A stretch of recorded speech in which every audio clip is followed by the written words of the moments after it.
Tēnā koutou NCEA students, as we stand on the cusp of our final exams, I hope that your preparation is going well and that you're heeding all of the advice that you're receiving from your teachers, from home and from myself. I'm acutely aware that for many of you this will be your very first external exam experience, and as such it's really important that you get to know some really important information that I'm going to provide for you today. In this, the final run-up to exams, you should be preparing in the following ways. Make sure that you have checked your admission slip. You should have received this from your learning group coach by now, but if you haven't, be sure to see me as soon as possible. The slip contains a lot of important information and you do need to bring it to every exam. On the admission slip, of particular note are your name, your exam code, your national student number, a verification code, the exam sessions you're enrolled in, and the standards you will be provided with on the day, including whether or not they are digital. Really important that you do check these, and if there are any errors, please get in contact with me as soon as possible. At this stage, you should also make sure that you have all the necessary equipment and that it's in good working order. Items you should make sure you have ready include pens, you should only use blue and black, a calculator for some exams. You should know how to reset this by now as well. Of course, for digital exams, you will need your laptop and possibly a battery pack if it will not last for the full 3 hours. You should also have a see-through plastic bag ready to hold everything in. For the digital exams as well, it's absolutely vital that you know how to set your laptop up correctly. This means you need to make sure that you know how to turn off all VPNs, notifications, pop-ups and screensavers. This is really important because if this happens during an exam, you may be in breach of the exam rules. As each operating system has a different process, it's up to you to make sure that you can do this. But please go and see IT help desk if you need help. I strongly advise doing this sooner rather than later. The last and possibly most important thing to do now is to make sure you know when your exams actually are taking place. I'm assuming that most of you already know this, but if you haven't, the exam timetable can be found in a number of places, including on the portal, on your admission slip, or on the NCEA website itself. Not only is this information important so you can make it to the exam, but you should also be using this to prioritise your revision time. So now it's the morning of the exam. The last thing that you want to be doing is stressing out trying to get everything ready at the last minute.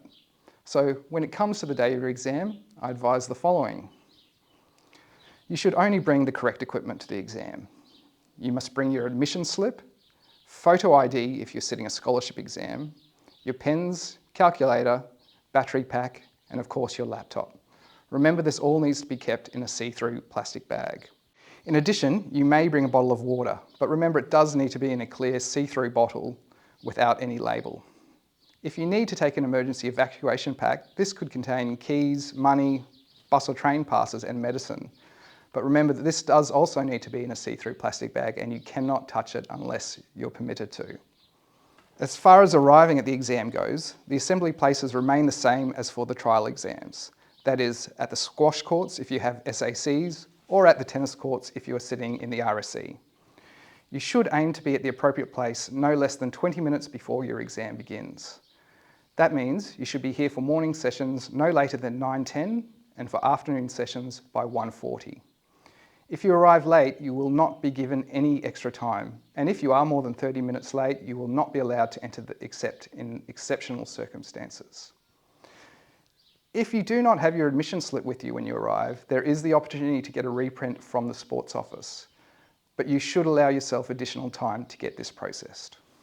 Although members of the St Peter's staff will be present at the assembly area, you should be aware that as soon as you're asked to enter the RSC or your SAC room, you are under the jurisdiction of NZQA, and it is important that you follow all the instructions that they provide. To assist you in this, I'd like to introduce you to somebody who's going to be very important to your final exams and who's been employed by NZQA to ensure that they run smoothly. She may be familiar to many of you from the trial exams, but Mrs Cathy O'Dwyer has been our exam centre manager for a little while now and knows the school very well. So without further ado, I'd like to introduce Mrs Cathy O'Dwyer.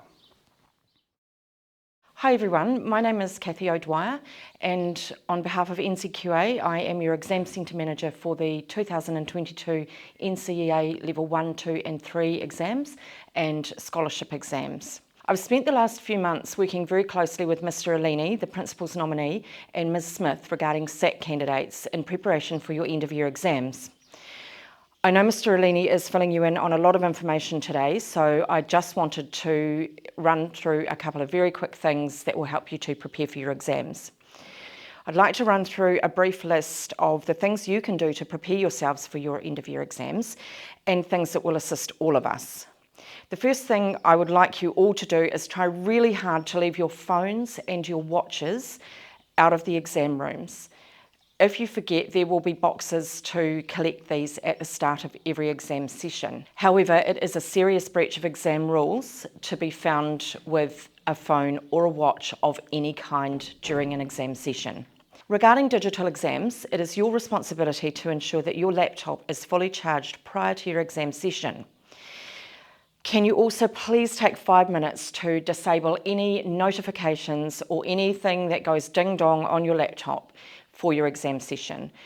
With iMessages, you cannot have them on mute and have them flashing up on your screen, so you need to disable everything if possible, please. If you need help with this, I'm sure that the friendly staff at the IT department will assist.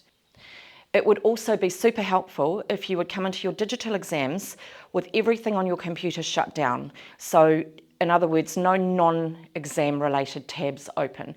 This will assist when you log into your exam, and if you need assistance during your exam, there's not 5 or 6 other random tabs that can get a little confusing to navigate through for your supervisors. Regardless of whether you are sitting a digital or paper exam, if you need any assistance at all during the exam session, please quietly put your hand up and a supervisor will come and assist you. This is putting your hand up all the way so that we can see you. When there are 300 candidates in the RSC, this we can't see. This we can't see, so please, all the way up and we'll come right over. So that's pretty much it from me. Apart from the inches thick book of exam rules, regulations and instructions that myself and my team have to abide by, we are here to keep everybody calm so that you can sit your exam and put your best work forward. We are here to keep you safe from any potential exam breaches and to keep the exam material safe from the minute it arrives on campus to the minute that you have finished your exam and it goes into the courier to be sent to NCEA for marking. We look very forward to seeing you in a couple of weeks and all the best for your exam preparations. Thanks. Thank you, Cathy. I know under your supervision, the exams are going to run exceptionally smoothly. Now, even though you have finished the exams and you've walked out of the RSE and the release starts to set in, there are still a number of things you can do once exams are finished. Your papers will be returned to you on the NZQA website on the 24th of January for subject exams and on the 9th of February for scholarship exams. If you feel the marker has missed some of your work, you can request a review of your exam. Or if you think there has been a mismark, you can request a reconsideration. If you wish to do this, you should contact me as soon as possible, but please do be aware that there may be a cost associated with this. NZQA will also be emailing you regarding release dates of exams and certificates, so you need to make sure your contact details are up to date. This is particularly true of Year 13 students and any other students who are leaving St Peter's. This is because if you're using your St Peter's email account, you need to be aware that this will be deactivated during the summer break. You should therefore update the NZQA webpage with your personal email account. If you need a hard copy of your certificate, you can also request this online via the NZQA portal. The last important matter that I need to speak to you about is what to do if you miss an exam or feel that your performance has been impaired in any way, shape or form. In this case, you can apply for a derived grade, which in most cases would be the result from your trial exams. It is important to realise that NZQA are very strict about their criteria for these to be awarded. In order to be successful in your application, your illness, injury or event must be temporary, meaning that it first occurred during the week leading up to the exam, and it must be significant enough to have impacted your ability to be present or perform. A long-term illness will not be accepted unless it has deteriorated significantly in the week leading up to the exam.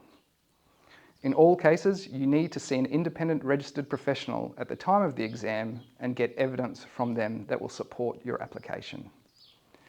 If you do intend to apply for a derived grade, you'll need to get in contact with me as soon as possible. You, the independent professional, and I all need to complete various parts of this application form, and it's up to me to submit the final application to NZQA. Once again, it is important to realise that only NZQA can approve an application. So that's NCEA final exams in a nutshell, but if you do have any other questions, please do feel free to get in contact with me.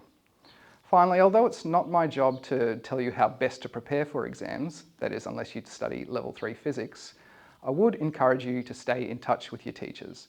They have as much a vested interest in your performance as you do. Remember that although the next few weeks can and should be arduous, at the end of it all you have 9 weeks of summer holidays. And I know from personal experience that you can enjoy these much more if you feel as though you have given your all in the exams. So that's all from me today. I look forward to seeing you in an exam room very soon, and best of luck.